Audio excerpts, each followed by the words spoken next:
ನಮಸ್ಕಾರ, ನಾನು ಸುರೇಶ್ ಶೆಟ್ಟಿ. ನೀವು ನೋಡ್ತಾ ಇರೋದು ನಮಸ್ತೆ ಕೋಲಾರ. ಇವತ್ತು ಈ ದೇವಸ್ಥಾನದೇ ಎಲ್ಲ ಕಡೆ ಚರ್ಚೆ. ಈ ದೇವಸ್ಥಾನನ ಚೆನ್ನಾಗಿ ನಿರ್ಮಾಣ ಮಾಡಬೇಕು ಅಂತೇಳಿ ಒಂದಷ್ಟು ಜನ ಬೇಡಿಕೆ ಇಟ್ಟಿದ್ದಾರೆ ಮತ್ತು ಸೋಷಿಯಲ್ ಮೀಡಿಯಾದಲ್ಲಿ ಇವತ್ತು ತುಂಬಾ ಇದ್ರ ಬಗ್ಗೆ ಚರ್ಚೆ ಆಗ್ತಾಯಿದೆ. ನಮ್ಮ ಕೋಲಾರದ MLA ಅವರು ಕೊತ್ತೂರು ಮಂಜುನಾಥ್ ಅವರು ಕೂಡ ಈ ದೇವಸ್ಥಾನನ ಕಟ್ಸ್ಕೊಡ್ತೀನಿ ಅಂತ ಹೇಳಿದ್ದಾರೆ.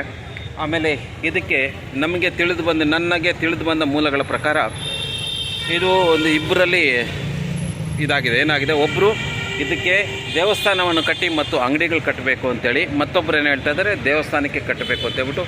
ಇದು ಯಾವುದೇ ಗೊಂದಲ ಬೇಡ, ಇದು ಪೂರ್ತಿ ಸಂಪೂರ್ಣ ಜಾಗ ದೇವಸ್ಥಾನಕ್ಕೆ ಹಾಕಬೇಕು ಅನ್ನೋ ನನ್ನ ಆಸೆಗೆ ಮತ್ತು ಕೋಲಾರದ ಆಂಜನೇಯ ಸ್ವಾಮಿ ಭಕ್ತಾದಿಗಳು ಇದನ್ನೇ ಕೇಳ್ತಾರೆ ಅನ್ಕೋತೀನಿ. ಪೂರ್ತಿಯಾಗಿ ದೇವಸ್ಥಾನಕ್ಕೆ ಮೀಸಲಿಡಬೇಕು ಈ ಜಾಗ.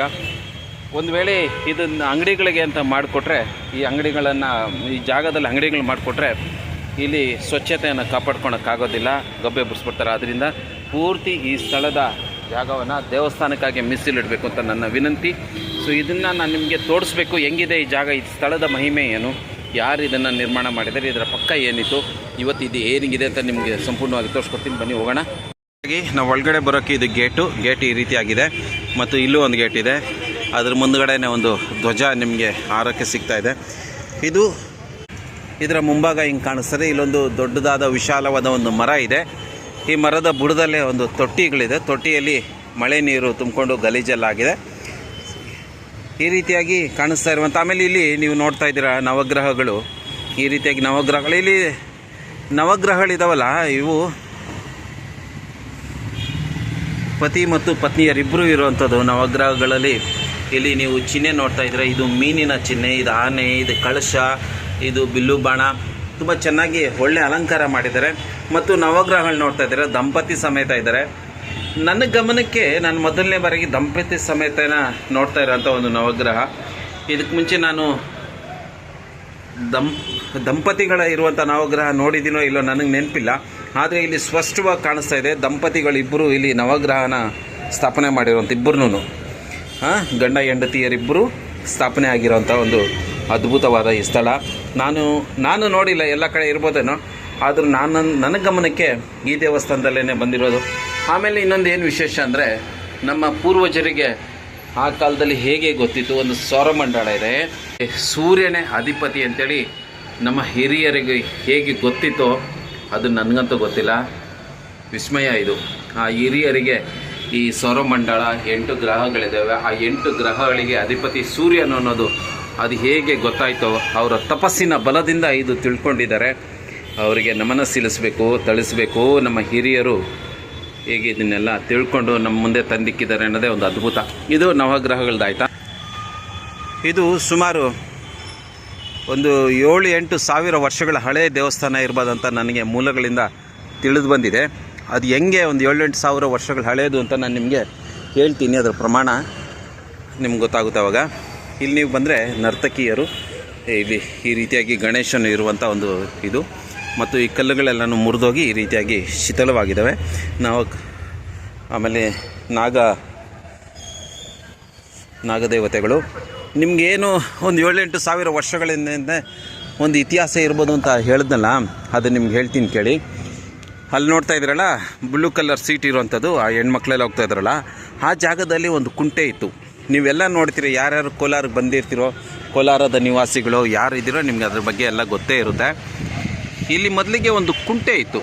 ಆ ಕುಂಟೆನ ಹಿರಿಯರು ಅಂದರೆ ಹಳೆಯವರು, ಒಂದು 80 ವರ್ಷ 90 ವರ್ಷ ಹಳೆಯವರು ನನಗೆ ಹೇಳ್ತಾಯಿದ್ರು. ಈ ಕುಂಟೆಯನ್ನು ಕಟ್ಟಿಸಿದ್ದು ದಶರಥ ಮಹಾರಾಜರು. ದಶರಥ ಕುಂಟೆ ಅಂತ ಕರಿತಾಯಿದ್ರು ಅದನ್ನು. ದಶರಥ ಕುಂಟೆ ಯಾಕೆ ಮಾಡಿಸಿದ ಅಂದರೆ, ಜನಗಳಿಗೆ ನೀರು ಕುಡಿಯೋಕ್ಕಾಗಿ ಅಲ್ಲಿ ಕುಂಟೆಯನ್ನು ತೆಗೆಸಿದ್ದ, ನೀರು ಕುಡಿತಾಯಿದ್ರು. ಈ ಕಡೆಗೆಲ್ಲ ಕೆರೆ ಇತ್ತು, ಕೆರೆ ಬತ್ತು ಆದಮೇಲೆ ನೀರು ಇರ್ತಾ ಇರಲಿಲ್ಲಲ್ಲ ಕುಡಿಯೋಕ್ಕೆ, ಅದಕ್ಕೆ ಇಲ್ಲೊಂದು ಕುಂಟೆಯನ್ನು ತೆಗೆಸಿ ಅದರಲ್ಲಿ ನೀರು ಕುಡಿತಾಯಿದ್ರು ಜನ. ದಶರಥ ಕುಂಟೆ ಅಂತ ಕರೀತಾಯಿದ್ರು. ಅಲ್ಲಿ ದಶರಥ ಕುಂಟೆ, ಇಲ್ಲಿರುವಂಥ ಆಂಜನೇಯ ದೇವಸ್ಥಾನ. ಅದರ ಪ್ರಕಾರ ಇದಕ್ಕೆ ಸುಮಾರು ಒಂದು 7-8 ಸಾವಿರ ವರ್ಷಗಳ ಒಂದು ಇತಿಹಾಸ ಇರ್ಬೋದೇನೋ, ನೋಡೋಣ. ಅದು ನನಗೆ ಯಾವತ್ತಾರು ನಿಮಗೆ ಮಾಹಿತಿ ಸಿಕ್ಕಿದ್ರೆ ನಿಮ್ಮ ಹತ್ರ ಹಂಚ್ಕೊತೀನಿ. ಈ ದೇವಸ್ಥಾನದಲ್ಲಿ ದೇವ್ರನ್ನ ಸ್ಥಾಪನೆ ಮಾಡಿರುವಂಥರು ಆದಿಗುರು ಶಂಕರಾಚಾರ್ಯರು. ಸುಮಾರು ಒಂದು 2.5 ಸಾವಿರ ವರ್ಷಗಳಿಂದ ಹನುಮಂತನ ಇಲ್ಲಿ ಸ್ಥಾಪನೆ ಮಾಡಿದರು. ಕೀಲ್ಕೋಟೆ ಆಂಜನೇಯ ಅಂತ ಹೇಳ್ಬಿಟ್ಟು ಇವನು ಸ್ಥಾಪನೆ ಮಾಡಿದರು. ಅಲ್ಲಿ ಬೋರ್ಡ್ ಹಿಂದ್ಗಡೆ ಬಿದ್ದೋಗ್ಬಿಟ್ಟಿದೆ ಗೋಡೆ, ಅಲ್ಲಿ ನೋಡಿ ಇಲ್ಲಿ ನೀವು ಲಿಂಗ ರೂಪದಲ್ಲಿ ಶಿವನನ್ನು ಕೂಡ ಕಾಣಿಸ್ತಾ ಇದ್ದೀರಾ. ಈ ರೀತಿಯಾಗಿರುವಂಥ ಈ ಒಂದು ದೇವಸ್ಥಾನ ಇವತ್ತು ಈ ರೀತಿಯಾಗಿ ಹಾಳು ಬಿದ್ದು ಸುಮಾರು ಇದಕ್ಕೆ ಪ್ರತಿಭಟನೆಗಳು ನಡೀತಾ ಇದ್ದಾವೆ. ಈ ದೇವಸ್ಥಾನನ ಪುನರ್ ನಿರ್ಮಾಣ ಮಾಡಬೇಕು ಅಂತ ಸುಮಾರು ಭಕ್ತಾದಿಗಳು ಸಹ ದುಡ್ಡು ಕೊಡೋಕ್ಕೆ ಸಿದ್ಧವಿದ್ದಾರೆ. ಆದರೆ ಇದು ಮುಜರಾಯಿ ಇಲಾಖೆಗೆ ಸೇರಿರೋದಾದ್ರಿಂದ ಕೆಲಸದಲ್ಲಿ ಡಿಲೇ ಆಗ್ತಾಯಿದೆ. ನಮ್ಮ ಈಗಿನ MLA ಏನಿದ್ದಾರೆ ಕೊತ್ತೂರು ಮಂಜುನಾಥ್ ಅವರು ಈ ದೇವಸ್ಥಾನವನ್ನು ನಿರ್ಮಾಣ ಮಾಡ್ತೀನಿ ಅಂತೇಳಿ ಸಂಕಲ್ಪ ತೊಟ್ಟಿದ್ದಾರೆ. ನೋಡಬೇಕು ಅವರು ಇನ್ನೆಷ್ಟು ಬೇಗ ಆದಷ್ಟು ಬೇಗ ಇದನ್ನು ನಿರ್ಮಾಣ ಮಾಡ್ತೀನಿ ಅಂತೇಳಿ ಈಗಾಗಲೇ ಘೋಷಣೆ ಮಾಡ್ತಾರೆ ಅನ್ನೋ ಒಂದು ಅಭಿಪ್ರಾಯವನ್ನು ನಮಗಿದೆ.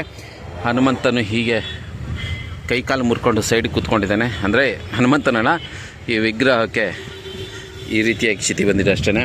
ಸೊ ದೇವರು ಈ ದೇವಸ್ಥಾನ ಇರುವಂಥದ್ದು ನಮ್ಮ ಕೋಲಾರದ ಹೃದಯ ಭಾಗದಲ್ಲಿರುವಂಥ ಈ ದೇವಾಲಯ. ಇದು bus stand, Kolar bus stand ಮತ್ತು ಇದು ಈ ಕಡೆಗೆ ನೀವು ನೋಡಿದ್ರೆ ಮಾರ್ಕೆಟು. ತುಂಬ ಪ್ರಮುಖವಾದ ಸ್ಥಳದಲ್ಲಿರುವಂಥ ಈ ದೇವಾಲಯ ತುಂಬ ಪವಿತ್ರವಾದದ್ದು ಮತ್ತು ಹಳೆಯದು, ಇತಿಹಾಸ ಇರೋಂಥ ಈ ದೇವಾಲಯ. ಸುಮಾರು ಒಂದು 7-8 ಸಾವಿರ ವರ್ಷಗಳ ಹಳೆಯ ಈ ಒಂದು ಕ್ಷೇತ್ರವಿದು. ಬೇಗ ನಿರ್ಮಾಣವಾಗಲಿ, ಭಕ್ತಾದಿಗಳಿಗೆ ಇದು ದೇವರ ದರ್ಶನ ಮಾಡೋಕ್ಕೆ ಅನುಕೂಲ ಮಾಡಲಿ ಅಂತೇಳಿ ಒಂದು ವಿನಂತಿ ಮಾಡ್ಕೊತಾ ಇದ್ದೀನಿ. ಜೂನ್ 2ನೇ ತಾರೀಕು ಇಲ್ಲೊಂದಷ್ಟು ಜನ ಸೇರಿ ಈ ದೇವಸ್ಥಾನ ನಿರ್ಮಾಣಕ್ಕೆ ಬೇಗ ಒತ್ತಾಯ ಮಾಡಬೇಕು ಅಂತೇಳಿ ಪ್ರತಿಭಟನೆ ಮಾಡಬೇಕು ಅಂತ ಇದ್ದಾರೆ. ಸೊ ಯಾರು ಬರ್ತಿರೋ ಬನ್ನಿ. ಜೈ ಹಿಂದ್, ಜೈ ಹನುಮಾನ್, ಜೈ ಶ್ರೀರಾಮ್.